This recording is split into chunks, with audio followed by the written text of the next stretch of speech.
మీరు ప్రేమలాకి ఇచ్చేటప్పుడే చెప్పారు కదా! అసెంబ్లీ స్పీకర్ కూడా ఇచ్చి నా పైన అనర్హత వేటు వేయమని చెప్పండి, నన్ను తొలగించమని చెప్పండి అని అన్నారు. బీజేపీ ఏం చెప్పిందంటే, మేము ఆయన్ని వెళ్ళమని చెప్పలేదు, రాజీనామా ఇచ్చారు, ఆమోదించారు అని చెప్తున్నారు.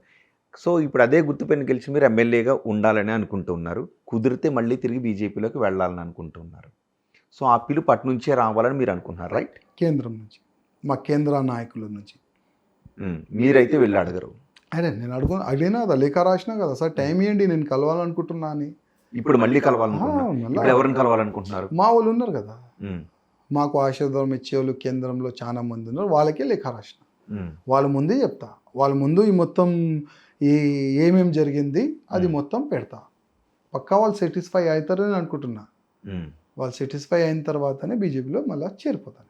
ఓకే. ఎప్పుడు వెళ్ళబోతున్నారు కేంద్రానికి? ఎప్పుడు? అంటే ఇప్పుడు పార్లమెంట్ నడుస్తుంది, ఇప్పుడు ఎన్ని ఇష్యూస్ నడుస్తున్నాయి మీరు కూడా చూస్తున్నారు, మీరు కూడా కవర్ చేస్తున్నారు. కొన్ని పార్లమెంటు నుంచి వాళ్ళు ఫ్రీ అయిన తర్వాత పక్కా వెళ్ళి కలుస్తాం. ఓకే. మొన్న ఎన్నికలకు ముందు అంటే బండి సంజయ్నే మరోసారి అధ్యక్షుడిగా కొనసాగించి ఉండుంటే ఏం జరిగి ఉండేది తెలంగాణ? చాలా బాగుండేది, చాలా మాకు పని వచ్చేది, ప్రతి ఒక్క జిల్లాలో కార్యకర్తల్లో ఒక ఉత్సాహం వచ్చేది.